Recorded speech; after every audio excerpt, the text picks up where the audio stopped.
নমস্কার বন্ধুরা, সেরা বাঙালিয়ানায় তোমাদের সকলকে স্বাগত। আমার আজকের recipe eggless vanilla sponge cake. একদম ঘরোয়া উপায়ে খুব সহজেই যাতে বাড়ির প্রত্যেকেই তোমরা বানাতে পারো সেইভাবেই আমি কেকটা আজ তোমাদেরকে বানিয়ে দেখাবো।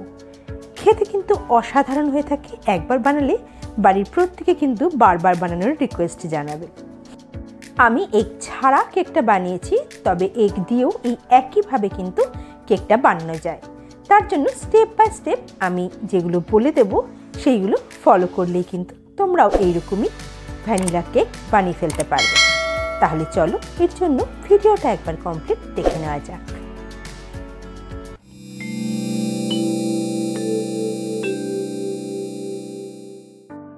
কেক বানানোর প্রথম স্টেপ, এরকম একটা গ্যাস ওভেনের মধ্যে কড়াই বসিয়ে তারপরে কোনো স্ট্যান্ড বা বাটি বা এরকম কোনো জালিদার মানে ফুটো ফুটো কোনো পাত্র থাকলে আরও ভালো হয়, বসিয়ে তারপরে ঢাকনা দিয়ে 10 মিনিটের জন্য পাত্রটাকে প্রিহিট করতে হবে। এরপর এর মধ্যে কেক টিন নিয়ে তার মধ্যে সামান্য পরিমাণে একটু তেল দিয়ে ভালো করে তেলটাকে পাত্রের মধ্যে মাখিয়ে নিয়ে এরকম বাটার পেপার থাকলে বাটার পেপার, না থাকলে যে কোনো পরিষ্কার কাগজ দিয়ে তোমরা ভালো করে টিনটাকে মুড়ে নেবে। দেখো এরকমভাবে আমি কভার করে নিচ্ছি। তোমাদের কাছে যদি কেক টিন না থাকে যে কোনো মোটা অ্যালুমিনিয়াম বা স্টিলের পাত্র দিয়েও এই কাজটা করা যেতে পারে। দেখো ঠিক এইরকম। এরপরে কেক বানানোর জন্য দু রকম ইনগ্রিডিয়েন্টস তৈরি করতে হয়, একটা শুকনো উপকরণ, একটা লিকুইড উপকরণ।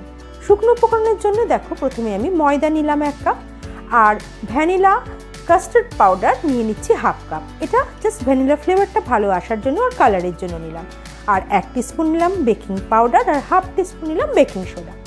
সমস্ত কিছুকে ভালো করে চেলে নেব। চেলে নেওয়ার কারণটা হলো যাতে কোনো লাম্পস তৈরি না হয় এই কেক বানানোর সময়, ব্যাটারটা তৈরির সময়, আর সমস্ত মিশ্রণ যেন খুব ভালো করে মিক্সড খায়।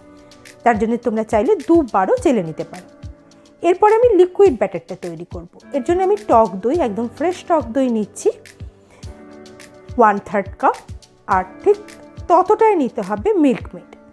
টক দইটা যেন ফ্রেশ হয় সেটা খেয়াল রাখবে, আর এইরকম একটু ঠিক টক দই নেওয়ার চেষ্টা করবে, পাতলা যেন টক দইটা না হয়। আর মিল্ক মেডও নিলাম 1/3 কাপ। এই দুটো উপকরণকে খুব ভালো করে আগে ফেটিয়ে নিতে হবে হ্যান্ড হুইস্কের সাহায্যে। তোমরা যদি কেউ এগ দিয়ে বানাতে চাও তাহলে এই দুটো উপকরণকে স্কিপ করে সেখানে 3টে থেকে 4টে ডিম ব্যবহার করবে। দেখো খুব ভালো করে ফেটাতে হবে, একটু ধৈর্য ধরে সময় নিয়ে, ঠিক এরকমভাবে। এরপরে এর মধ্যে মিক্স করছি আমি পাউডার সুগার 1/2 কাপ আর ভ্যানিলা এসেন্স দিলাম 1 টেবিল স্পুন। ভালো করে এটাকে আরেকবার মিশিয়ে নিতে হবে। আর লাগছে 1/2 কাপ মতো রিফাইন্ড অয়েল। অয়েলটা এমনভাবেই চুজ করবে যেন সেখানে কোনো স্মেল না থাকে। ভালো করে মিক্স করে নিয়ে এরপরে আমি সামান্য পরিমাণে দিচ্ছি ইয়েলো ফুড কালার। এটা সম্পূর্ণ অপশনাল, যেহেতু আমি ডিম ব্যবহার করছি না, ওই একটা সুন্দর কালার আনার জন্য আমি দেখো কত সুন্দর ইয়েলো কালার আসছে, এর জন্য ফুড কালারটা আমি ব্যবহার করলাম। এটা সম্পূর্ণ অপশনাল, তোমরা চাইলে ব্যবহার করতেও পারো, নাও করতে পারো। মোটামুটি 5 মিনিট এভাবে ভালো করে মিশিয়ে নেওয়ার পরে এর মধ্যে আমি যে শুকনো উপকরণটা রেডি করে রেখেছিলাম সেটা এভাবে অল্প অল্প করে দিতে হবে আর মিক্সড করতে হবে। দেখো ঠিক এইরকমভাবে মেশাতে মেশাতে একটা স্টেজে এসে দেখবে যে লিকুইড উপকরণটা যেন একটু কম পড়ছে, মানে একটু ড্রাই হয়ে গেছে পুরো ব্যাটারটা। দেখো ব্যাটারটা কতটা ঘন হয়ে গেছে। ঠিক এই স্টেজে আমাদের দরকার পড়বে হালকা উষ্ণ গরম দুধ। দুধটা এতটাই গরম হবে যে একটা আঙুল ডোবালে তোমরা সেটা টেম্পারেচারটা সহ্য করতে পারো।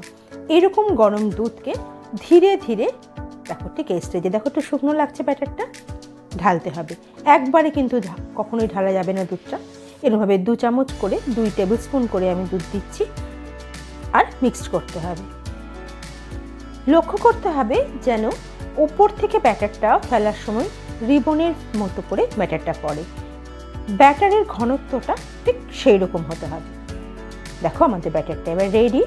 এরপরে কেক টিনে সেন্টারে ব্যাটারটাকে ঢালতে হবে। সেন্টারে ঢাললেই কিন্তু অটোমেটিক্যালি স্প্রেড হয়ে যাবে চারিদিকে। দেখো ঠিক এইরকম।